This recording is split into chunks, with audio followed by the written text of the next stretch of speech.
تو نظر آئے گا کہ پتہ نہیں کس طرح، خاص طور سے جو آج کل یہ اسمارٹ فون کا سلسلہ شروع ہو گیا ہے، تو اس نے بے حیائی اور آنکھ کے غلط استعمال کا دروازہ چوپٹ کھول دیا۔ اچھا خاصا نمازی ہے، پرہیزگار ہے، صف اول میں نماز پڑھنے والا ہے، لیکن تنہائی میں بیٹھا ہے اور اپنی آنکھوں کو اللہ تعالی کی نافرمانی میں استعمال کر رہا ہے۔ کیا کتنی بڑی غداری، کتنی بڑی خیانت، کتنی بڑی نافرمانی۔ تو اس لیے میں یہ عرض کرتا ہوں کہ جس شخص کو یہ بھروسہ نہ ہو کہ وہ اپنے آپ کو محفوظ رکھ سکے گا اس فتنے سے، اس کے لیے ایسا فون استعمال کرنا جائز نہیں، جس کو یہ بھروسہ نہ ہو۔ اگر بھروسہ ہے تو بعض اوقات اس سے اچھے کام بھی لیے جا سکتے ہیں، لیکن پاؤں پھسلنے کا ہر وقت خطرہ، نگاہ کے پھسلنے کا ہر وقت خطرہ۔ لہذا بھائی کتنے دن کی زندگی ہے پتہ نہیں، کسی کو پتا ہے کہ کب اس کو موت آ جائے گی، تو اپنے اللہ تعالی کی دی ہوئی اس نعمت کو کیوں داؤ پر لگاؤ، اس داؤ پر لگاؤ کہ اس کا غلط استعمال ہو گیا تو وہاں پکڑ ہو جائے گی اللہ تعالیٰ کی۔ فاروق اعظم جیسا انسان جس کی تقوی و طہارت کی قسم دنیا کھاتی ہے، وہ جب یہ کہتا ہے کہ مجھے برابر سرابر چھوڑ جاؤں تو غنیمت ہے، تو ہما شما جو ان قسم کے فتنوں میں مبتلا ہو جاتے ہیں، ان کے دل میں خیال نہیں آتا، ان کے دل میں یہ خوف نہیں ہوتا کہ یہ جو ہم اللہ تعالیٰ کی نعمتوں کا غلط استعمال کر رہے ہیں، ایک دن اس کا حساب دینا ہوگا، ایک دن اللہ تعالیٰ کے سامنے حاضری ہوگی، اور ایک ایک نگاہ جو جس چیز پر ڈالی ہے اس کا حساب مجھے دینا ہوگا۔ تو اللہ تبارک و تعالیٰ اپنے فضل اور بھائی دیکھو، یہی وہ چیز ہے کہ جو انسان سے محنت، مشقت اور اپنے نفس پر زبردستی چاہتی ہے، زبردستی۔ بہت عرصے تک میں بیان کرتا رہا ہوں، یا ایھا الذین آمنوا اتقوا اللہ وجاہدوا فی سبیلہ، کہ تقوی کا راستہ یہ ہے کہ اللہ کے راستے میں محنت کرو۔ کیا محنت کرو؟ کہ نفس کسی طرف بلا رہا ہے، مچل رہا ہے، گناہ کی خواہش دل میں پیدا ہو رہی ہے، اور تم اس خواہش کو زبردستی کر کے دباؤ، یہ ہے مجاہدہ۔ اور اس مجاہدے کے ثمرات یہ ہوتے ہیں، حضرت تھانوی رحمۃ اللہ فرماتے ہیں کہ جتنا انسان اپنے نفس کو، نفسانی خواہشات کو روکتا ہے اللہ کے لیے، اتنا ہی اللہ تعالی سے قرب بڑھتا ہے۔ وَأَمَّا مَنْ خَافَ مَقَامَ رَبِّهِ وَنَهَى النَّفْسَ عَنِ الْهَوَىٰ فَإِنَّ الْجَنَّةَ هِيَ الْمَأْوَىٰ، جو اپنی خواہشات کو اللہ کے لیے روکتا ہے۔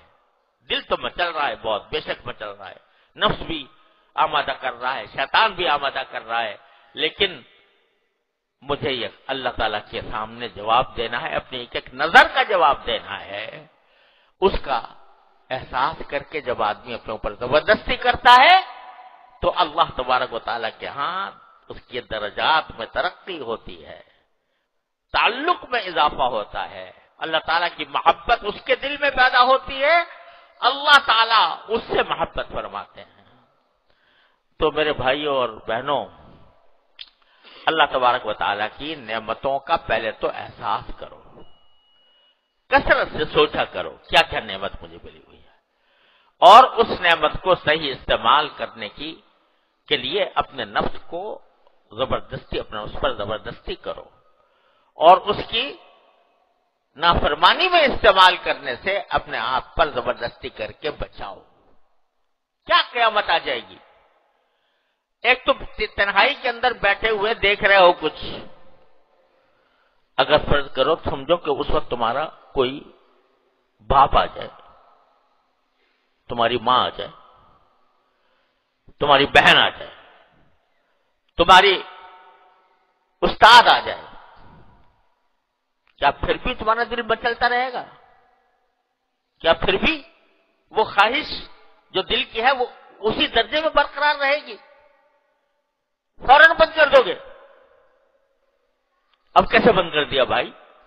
یہ کہتے ہو کہ ہمیں اپنے نفس پر اختیار نہیں، ہم بے اختیار ہو جاتے ہیں، ہم جو ہیں مچل جاتا ہے دل، اور ہم اپنے تقاضے کو دبا نہیں سکتے، مجبور ہیں اس کے آگے۔ ارے اب کہاں گئی مجبوری؟ جب تمہارا باپ آ گیا، تمہاری ماں آ گئی، تمہارا استاد آ گیا، تمہارا شیخ آ گیا، پھر کیا کرو گے؟ پھر بھی دیکھتے رہو گے؟ بند کرو گے کہ نہیں؟ کیوں کرو گے؟ اس واسطے کہ طاقت تھی تمہارے اندر بند کرنے کی، اختیار تھا تمہارے اندر بند کرنے کا، احساس ہو گیا کہ میں بدنام ہو جاؤں گا، احساس ہو گیا کہ مجھے سزا ملے گی۔ ارے وہ جو ہر وقت تمہیں دیکھ رہا ہے اس کی پرواہ نہیں، اور اگر اس کی پرواہ ہے تو پھر اسی طرح بند کرو جیسا کہ اپنے باپ، بھائی، استاد اور بڑے کے سامنے بند کرتے ہیں۔ تو اپنے نفس پر یہ زبردستی کرنی ہوگی، اور اسی زبردستی کے ذریعے تم اللہ تعالیٰ تک پہنچو گے۔ یا ایھا الذین آمنوا اتقوا اللہ وجاہدوا فی سبیلہ لعلکم تفلحون۔ فلاح اسی طرح حاصل ہوگی جب اپنے اوپر زبردستی کرو گے، اللہ تعالیٰ کے احکام کی اطاعت کر کے بھی اور نافرمانی سے بچ کر بھی۔ اللہ تعالیٰ اپنے فضل و کرم، اپنی رحمت سے ہم سب کو اس کی توفیق عطا فرمائے۔ اللهم صل على سيدنا مولانا محمد وعلى ال سيدنا محمد كما صليت على ابراهيم وعلى ال ابراهيم انك حميد مجيد۔ ربنا ظلمنا انفسنا وان لم تغفر لنا وترحمنا لنكونن من الخاسرين۔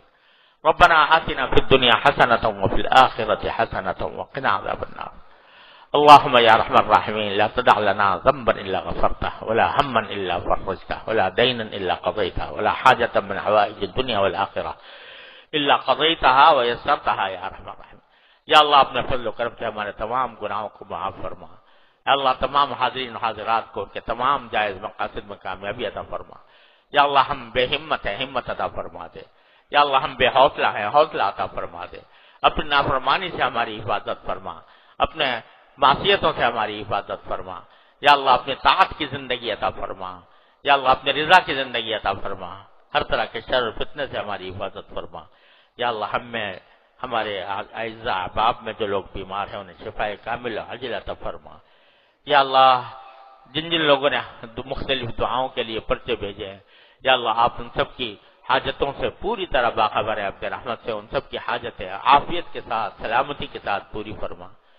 وصلی اللہ تعالی علی خیر خلقہ سیدنا مولانا محمد وعلی آلہ واصحابہ اجمعین، آمین برحمتک یا